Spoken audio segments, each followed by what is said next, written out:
นี่ก็เป็นภาพงานบุญวัดท่าพึ่งบอยมูคำตำบลนาดานอำเภอเตางอย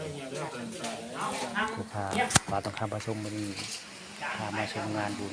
ถวายกุฏิน้อยอยู่วัดธรรมพาพึ่งบ้านมูคำตำบลนาดานเลยวันนี้ก็ญาติโยมบ้านมูคำได้มาบ่หลายมาทำพิธีถวายกุฏิให้ยาอุญซากุฏิดังน้อยได้นอนได้ก็เช้าวันนี้ภาพบรรยากาศในธรรมในวัดธรรมพาพึ่งบ้านมูคำตำบลนาดานงานบุญเพิ่นมื้อนี้ผู้ค้าก็ได้มีส่วนร่วมมาในงานบุญวัดธรรมพาพึ่งบ้านมูคำตำบลนาดานอาจารย์โก้ก็มานำเป็นอาจารย์โก้เพิ่นก็มานำได้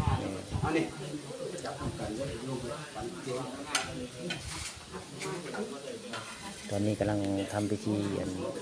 เตรียมพร้อมสิเอาอาหารการกินเนาะถวายยาคูอันชันเข้าตอนเช้าได้มีพระอยู่3 องค์อาจารย์ใหญ่เบยลงมาได้อาจารย์ละเพิ่นเบยลงมาได้มื้อนี้ให้ลูกศิษย์เพิ่นลงมาไง3 องค์นี่จริงๆอาจารย์ใหญ่คืออาจารย์ละได้เจ้าวัดธรรมพาพึ่งมื้อนี้เพิ่นเบยลงมาได้พิธีก่อนเว้านำในภูษาการเทศกันอย่างก็คืออาจารย์กุ๊กนี่อาจารย์กุ๊กเป็น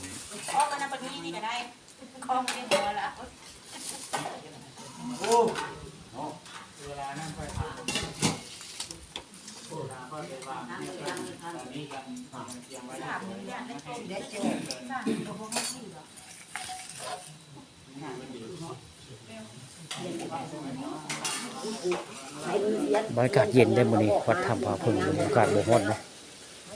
อากาศบ่ร้อนมื้อนี้อากาศเย็น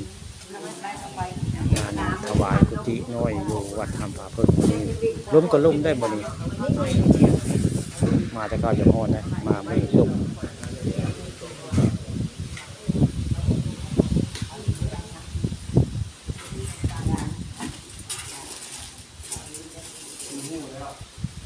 เดี๋ยวไอ้ชายผู้ชายก็สังกะรีได้คนหนึ่งสังกะรีมาประจำมาวัดธรรมพาพึ่งผู้ค้าในนานๆทีจังมาได้นานๆทีจังมาในงานบุญถวายกุฏิน้อยอยู่วัดธรรมพาพึ่งบ้านมงคำตำบลนาดานบรรยากาศเป็นลุ่มๆเลยลุ่มๆได้เสียงปากดังเพิ่งก็ไม่เสียงปากดังเนี่ยครูว่ายันเพิ่งลงมาวันนั้นหางเพิ่งหางใหญ่ได้เนี่ยครูบอกว่าเสียงปากดังก็ยันเพิ่งลงมาต่ออยู่มันอาจารย์มันบอกอย่าดังด้วยว่าฉันยันเพิ่งเพิ่งลงมาว่าฉันบรรยากาศในธรรมพาพึ่งวันนี้ทุกพาทุกคำมาชมงานบุญถวายกุฏิน้อย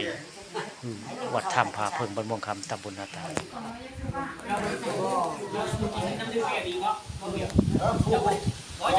เจ้าคนกินน้ำดื่มแอลดีบ่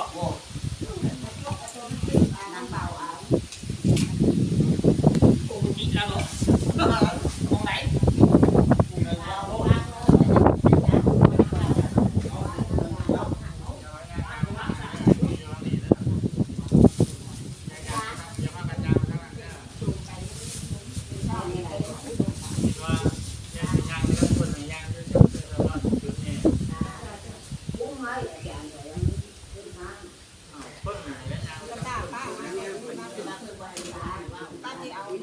อาจารย์มาปล่อยงานของคุณยันเพิ่ง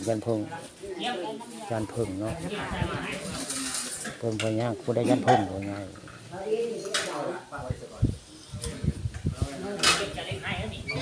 เจ้าคนนี้คือเดือนเดียว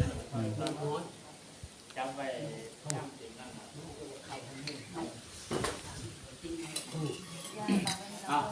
ไปเอาสมุกใจว่าจะ